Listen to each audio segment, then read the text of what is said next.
Nigerians, I have lost hope in the Supreme Court. Not me talk am. Now this son I talk am. I've lost a bit of confidence in what the courts have been doing lately. Of course, I don't want to talk about the case of Imo State where everything was turned upside down. That is the most ridiculous decision I've ever heard that the Supreme Court had delivered. They want to take Nigerians by surprise. You need to watch this video to the end and help me share it to everyone before it's too late. If not, already late.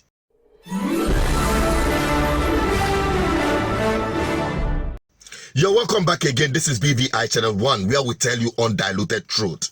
And I want you, as you're watching this video, start sharing it to every Nigerian you know, because they have masterminded and gazetted the plan to take Nigerians by surprise with their Supreme Court already premeditated judgment in the way to favor and keep Tinubu in government, in power.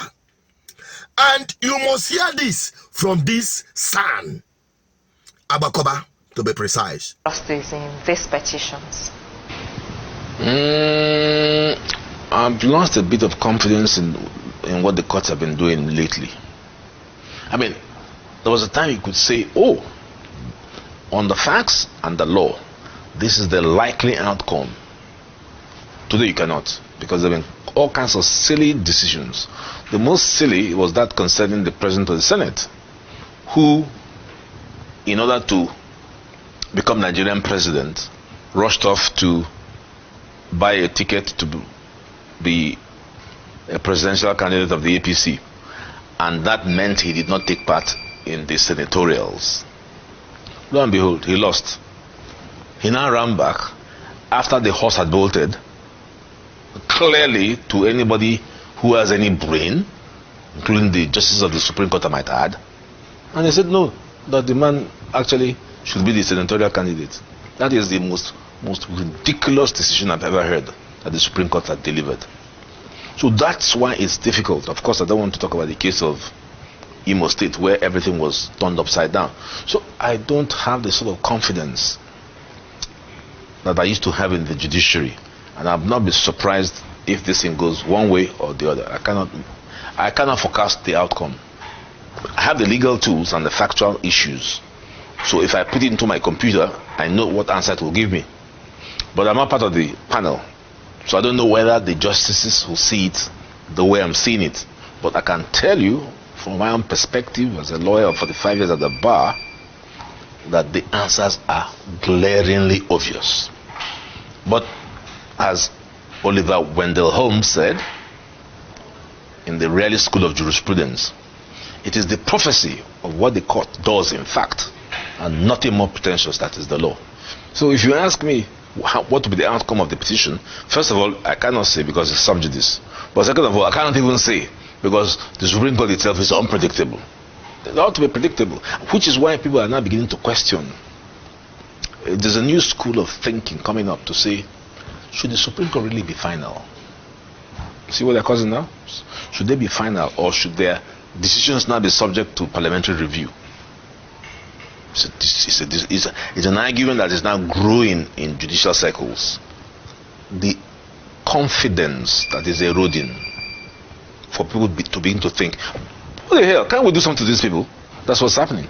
I mean, 7 men just come out, sit down on the chair and read something, and we say, okay, that governor is sacked. Why? Who are these people? It should be taken seriously. That would not have happened 20 years ago. When these men come out, you fear them when you see them come out, and when they speak without fear or favor. Is it the same thing now? I don't know. Good. He had said it all, and you don't expect any other thing to happen at the Supreme Court today.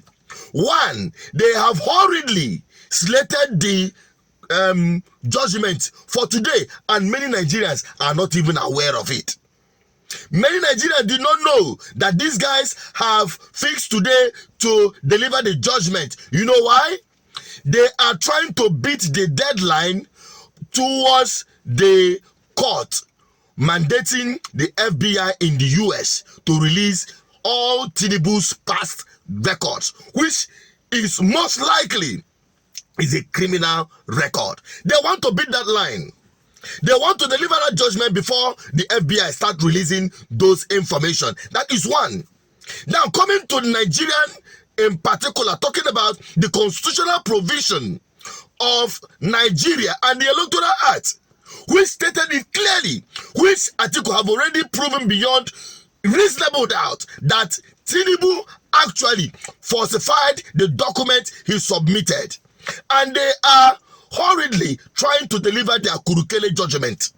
And that is the fact. And it will happen today. And nothing will happen because Nigerians have chosen to be docile. Nigerians have chosen to accept this impunity. Just like this bishop have earlier pointed out. Refuse to be told that this is Nigeria, meaning this is a place where nothing works.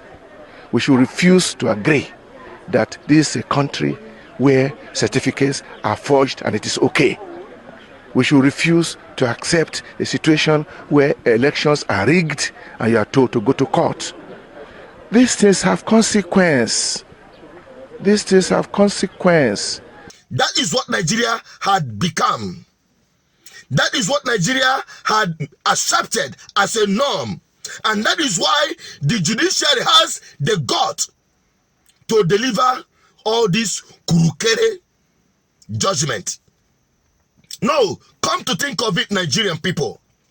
During the hearing on Monday, just a couple of days ago, you had the judge interrogating Atiku's lawyer as though they are legal counsel to Tinubu. Now tell me what will come out of that judgment. What do you expect from that judgment?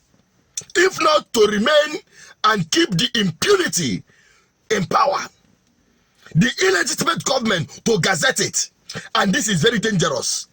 It will set and already gazetted and already consolidated the fact that Nigeria is a country that is impunity personified.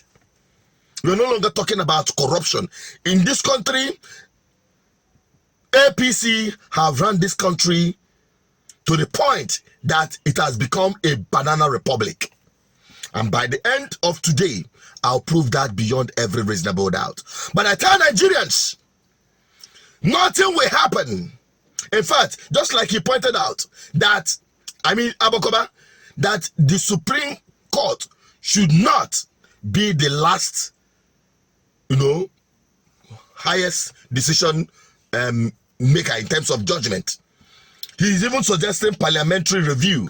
But to me, it should be subjected to the people's review. And that is what Nigerians must do today. To subject this judgment and the judges to the masses review, to the people's review. Because it's about saving you all. You know what you are passing through in Nigeria as a Nigerian. And those who are abroad, who thought that they have run away from the whole mess. You know that as you are running away, you are carrying your Nigerian identity with you. You know what that means. Help me share this video to every Nigerian because they need to hear this before the Supreme Court drop it like a bombshell on Nigerians today. Help me share this video right now. Let it go viral. I'm Asu Peters, the advocate for good governance. Bye-bye for now.